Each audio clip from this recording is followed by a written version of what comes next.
राजस्थान के एक गांव से एक ऐसी तस्वीरें सामने आई हैं जिसे देखने के बाद आपको होश भी फाख्ता हो जाएंगे।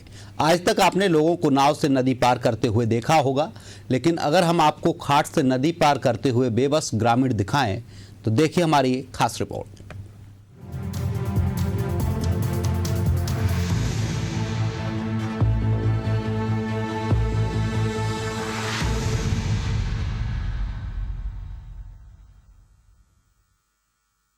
इन तस्वीरों को देखकर आपके मन में पहला सवाल क्या आ रहा है? आप सोच रहे होंगे कि क्या ये लोकतंत्र है? शिक्षा को लेकर क्या ऐसी तस्वीरों की कल्पना की थी डॉक्टर भीमराव अंबेडकर ने? तो इन सब का जवाब है नहीं।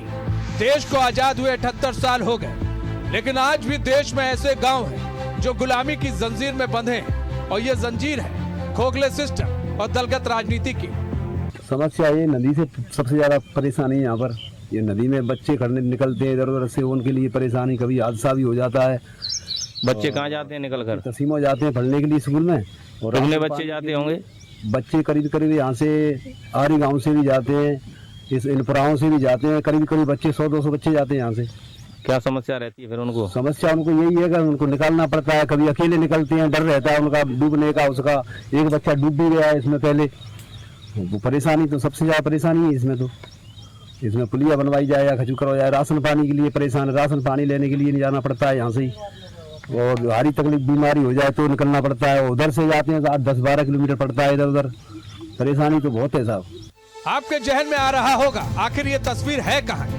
दरअसल राजस्थान के धौलपुर जिले के सेमपो उपखंड की ग्राम पंचायत नूनहेरा की ये तस्वीर है, जहाँ कई गाँव भारी बारिश के बाद दिक्कतों से दो चार होते हैं। ये गाँव काली पार्वती नदी के किनारे बसा है। ग्रामीणों और तस्वीर की माने तो ग्रामीण और पढ़ने वाले बच्चों के लिए पार्वती नदी पार करना किसी चुनौती से कम नहीं है। पढ़ाई के लिए जाने वाले स्कूली बच्चों को 10 से 12 किलोमीटर लंबा रास्ता बचाने के लिए बच्चों को इस नदी के बीचों बीच से होकर जाना पड़ता है। गाँव के प्रत्येक घर में 2 पहिया और 4 पहिया गाड़ी की 2 ट्यूबों से बंधी हुई 2 चारपाई मिल जाएंगी। इसी के सहारे ग्रामीण और बच्चे नदी पार करते हैं।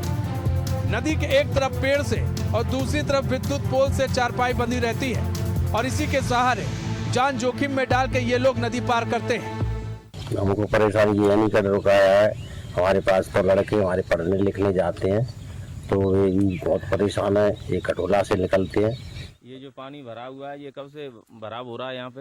ये है कम से कम 4-5 साल 6 साल। और हारी बुखारी है, बीमारी है, तो अभी परेशान है।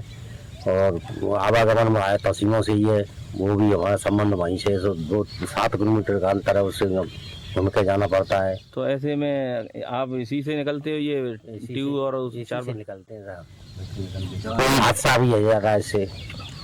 इतने और बित्ते आने में परेशानी होती है। कोई भी खटोला भी डूब जाता है। ये परेशान रहते हैं नदी के वजह से। पहले भी हादसे हुए हैं क्या? हाँ। फिर आप क्या चाहती हो? हम चाहते हैं कि नदी पार पुलिया बन जाए।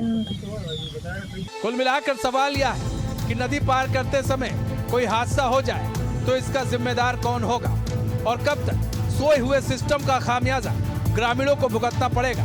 आखिर कब इन ग्रामीणों को लाल फीताशाही की लापरवाही से आजादी मिलेगी? ग्रामीणों के मुताबिक यह समस्या करीब 10 से 12 साल पुरानी है। ग्रामीणों ने पिछले दिनों मुख्यमंत्री भजनलाल शर्मा को भी लिखित में अवगत कराया है। समय समय पर जनपद निधियां और अधिकारियों को भी बताया गया है। इन गांव ढाड़ियों में करीब 450 परिवार रहते हैं। बावजूद इसके इनकी समस्या का कोई हल नहीं निकला। Bureau report, Asian news.